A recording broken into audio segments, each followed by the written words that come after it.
Welcome, Mr. Rajesh Agarwal to Northeast Live. Sir, voting on Monday. How are the preparations? How are the security arrangements in place? Uh, all the preparations for polling have already been done. The poll parties are already getting ready and moving to their polling stations.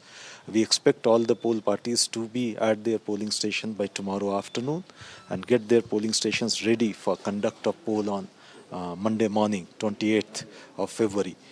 In 5 electoral districts across 38 assembly constituencies. Security arrangements are also tight. The silence period has started. We have intensified a lot of our flying squads, SSTs, check nakas, and the sealing of borders, international border, sealing of interstate borders and inter-district border process has also been initiated. And we hope on the poll day, with the kind of CAPF deployment on all the polling stations, we'll have a peaceful poll day where people will be able to exercise their franchise in a free and fair manner.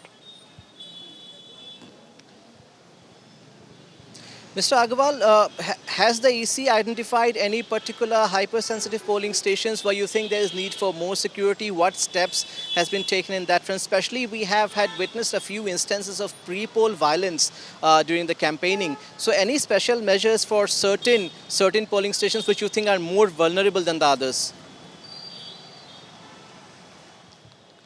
Yeah, definitely this identification of polling stations which are critical based on earlier voting pattern or which are vulnerable based on candidatures that we are receiving this time is a dynamic process. And after the candidature has been finalized, we have reviewed it and we have seen the total number of vulnerable polling stations and critical polling stations combined in the state are approximately two-thirds of the whole polling station. Around 1,800 of the polling stations are in that category, and we have made adequate arrangements for paramilitary forces in the state to see that all these polling stations are manned with adequate forces so that there are no untoward incident on the day and we do have an incident-free elections.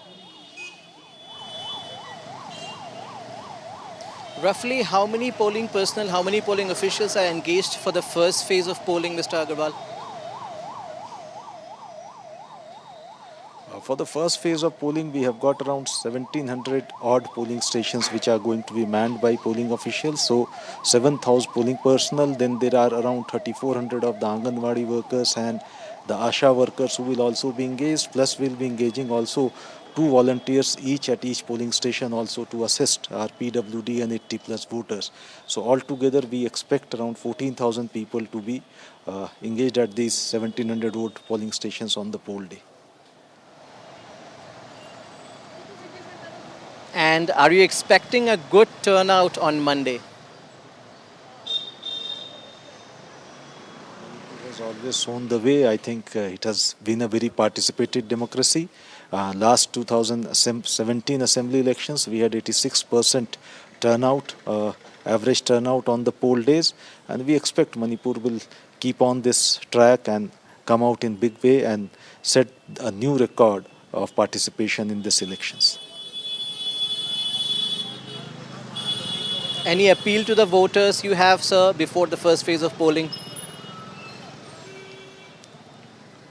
My only earnest appeal to all the voters in Manipur is please come out to vote and exercise your franchise. It is your right. It is your right to choose the right candidate. Please vote fearlessly and out of free will without any inducement, without any thought of caste, creed, culture, or religion. And uh, be sure that your vote matters. If you make the right choice, that will go a big way in shaping the future of the society and the state. Thank you so much, Mr. Rajesh Agarwal, there, CEO Manipur on Northeast Live.